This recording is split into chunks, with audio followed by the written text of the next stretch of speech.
Selamat malam, kami perwakilan dari kelompok 2 akan mempresentasikan salah satu tugas dari gizi olahraga tentang the nutrition or food linked to sport psychology.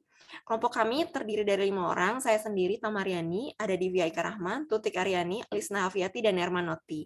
Next. Pentingnya latihan mental bagi atlet, di mana mental yang tangguh itu dipengaruhi oleh adanya semangat, yang pantang menyerah, serta dedikasi, di mana ini tidak tergantung pada masalah teknis. Masalah mental atlet sesungguhnya bukan murni masalah psikologis, namun ini disebabkan oleh faktor teknis, nah di mana ini tuh berpengaruh terhadap keberhasilan seorang atlet. Next. Jurnal yang kami ambil adalah tentang perbedaan pengaruh pemberian dosis kafein terhadap atlet hoki, di mana jurnal ini menjelaskan tentang perbedaan pengaruh pemberian dosis kafein terhadap atlet hoki pada kondisi lelah khususnya. Nah, berbagai macam cara yang dilakukan oleh pelaku olahraga dalam upaya meningkatkan performa olahraga. Salah satunya adalah menggunakan suplemen atau yang dikenal dengan istilah ergogenic age. Ergogenic age ini merupakan segala substansi atau fenomena yang dapat meningkatkan performa dalam olahraga. Nah, pada penelitian ini, penulis jurnal itu menyoroti terkait penggunaan kafein yang sangat umum bagi pelaku olahraga. Nah, kafein ini sendiri bersifat sebagai ergogenic age, yang mana pada penelitian ini itu dimasukkan dalam sebuah placebo. Slide selanjutnya akan dijelaskan oleh teman saya, Tutik Aryani. Studi menyarankan untuk mengkonsumsi kafein untuk membantu meningkatkan performa karena kafein merupakan sebagai stimulan sentral yang mempengaruhi fungsi kognitif dan psikomotor terutama selama kegiatan yang menyebabkan kelelahan. Itu Lopez Cruz et al. 2018. Kelelahan bisa menjadi faktor penentu antara menang dan kalah dalam konteks pertandingan olahraga. Sebuah review mengemukakan bahwa atlet berlatih dalam kompetensi menunjukkan adanya minat yang berkembang dalam pengaruh akut kelelahan mental pada kinerja atau performa serta efek kumulatif potensial dari kelelahan mental pada kinerja. Efek kelelahan dan dampaknya terhadap performa pada pelaksanaan keterampilan motorik khususnya olahraga perlu dicermati lebih lanjut. Russell et al. 2019. Sebuah penelitian yang menguji efek konsumsi kafein pada respon fisiologis dan persepsi pada individu yang lelah secara mental memberikan kesimpulan bahwa mengkonsumsi kafein meningkatkan kinerja daya tahan serta 14% setelah induksi kelelahan mental. Konsumsi kafein dapat meningkatkan efek menguntungkan pada kinerja daya tahan pada individu yang secara mental. Avenzo et al. 2016. Penelitian ini menunjukkan bahwa efek menguntungkan dari kafein pada latihan daya tahan dapat dicapai dengan dosis rendah hingga sedang. Selain itu, pula saran bahwa kafein meningkatkan performa setelah kelelahan dan mengkonsumsi kafein juga dapat mempertahankan performa pada saat melakukan keterampilan bermain hoki setelah kelelahan. MJ Dukan et al. 2012. Tetapi bukti pada penelitian lainnya telah menunjukkan bahwa efek kelelahan pada keterampilan olahraga berbeda tergantung pada tingkat keterampilan peserta. M. Dukan et al. 2013. Penelitian terdahulu mengemukakan bahwa kafein dengan dosis yang berbeda terbukti memberikan pengaruh yang signifikan terhadap cabang olahraga bela diri. Dukan et al. 2019. Selanjutnya akan disampaikan oleh teman saya, Divya. Cabang olahraga hoki sendiri memiliki karakteristik dengan dominasi sistem energi aerobik. Selain itu, kemampuan daya tahan seorang atlet harus berbeda kondisi yang baik. Selain itu juga cabang olahraga hoki tetap menggunakan sistem energi aerobik. Perlu diketahui, adapun perlakuan yang perlu diberikan kepada sampel terdiri dari beberapa prosedur, yaitu yang pertama, setiap sampel mengisi kuesioner tentang riwayat kesehatan untuk mengetahui status kesehatan sampel. Yang kedua, sampel menghadiri 4 kali pertemuan dan 3 kali sesi pengujian dalam kondisi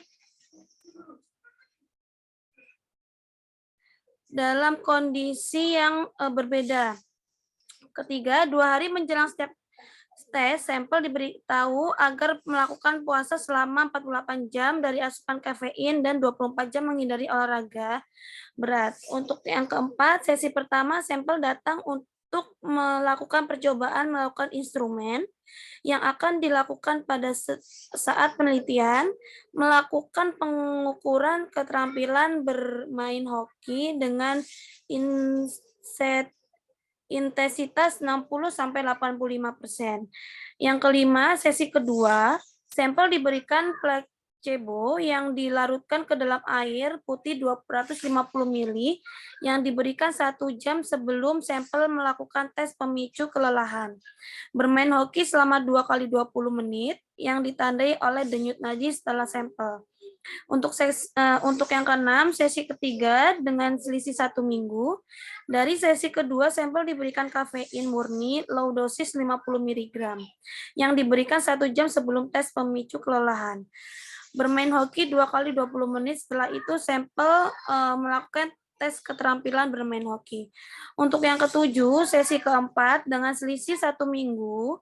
Dari sesi ketiga, sampel diberikan kafein murni high dosis 200 mg yang diberikan 1 jam sebelum melakukan tes memicu kelelahan bermain hoki 2 kali 20 menit. Setelah itu sampel melakukan tes keterampilan bermain hoki dengan menggunakan sprint, dribbles, test, and ball handling. Untuk slide selanjutnya akan dibacakan oleh Lisna. Baik, di sini pemberian kafein dalam dunia olahraga seringkali tertuju pada peningkatan performa cabang olahraga yang didominasi dengan endurance seperti sepeda, sepak bola, biathlon, hoki, dan lain-lain. Lalu di sini pengaruh pemberian kafein dosis rendah dengan placebo terhadap hoki skill performance pada atlet hoki saat kondisi lelah.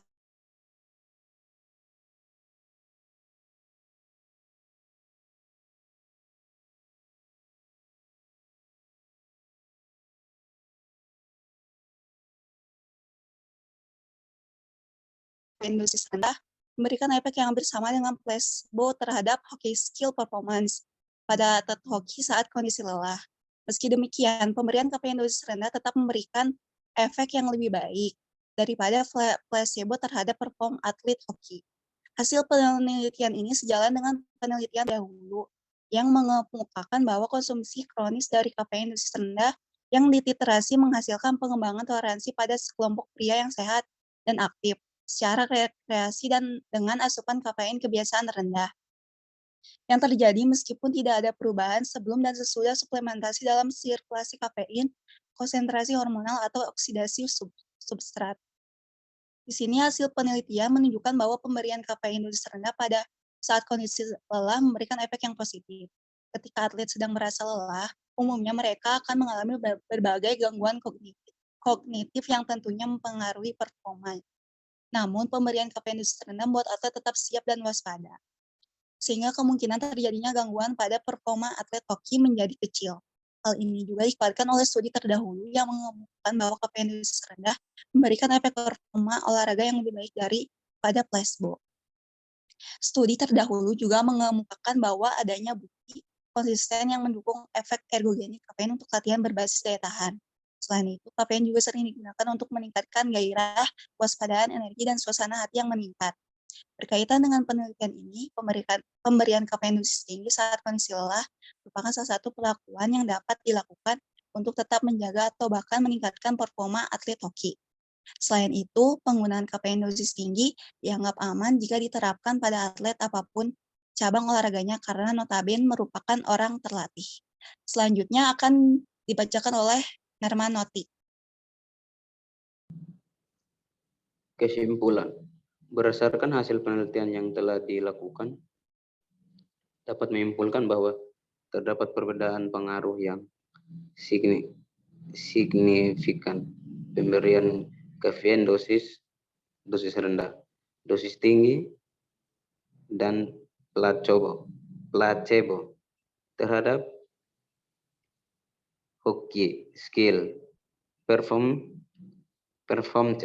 pada atlet hoki saat kondisi lelah. Ketiga perlakuan tersebut memberikan pengaruh yang berbeda-beda. Namun kafein dosis rendah dengan placebo dapat dinyatakan memberikan pengaruh yang serupa. Selain itu juga, kafein dosis tinggi memberikan pengaruh yang lebih baik daripada kafein dosis rendah. Dan placebo terhadap hoki skill. Perform pada atlet hoki saat kondisi lelah. Pada jurnal ini mengarahkan kepada atlet agar memperhatikan asupan kafein yang dikonsumsi dalam tubuh supaya tidak memberikan efek negatif. Oleh karena itu, evaluasi rutin terkait aspek-aspek di luar latihan dan bukan hanya aspek latihan saja. Karena hal tersebut juga mempengaruhi perform atlet. Kolaborasi dengan berbagai pihak mungkin diperlukan guna efisiensi. Program yang direncanakan dapat tercapai dan atlet terhindar dari kemungkinan negatif yang akan terjadi seperti overdosis maupun kategorisasi doping. Dimensi psikologi yang berdampak pada pemberian kafein untuk atlet meliputi motivasi, percaya diri. Sekian dan terima kasih.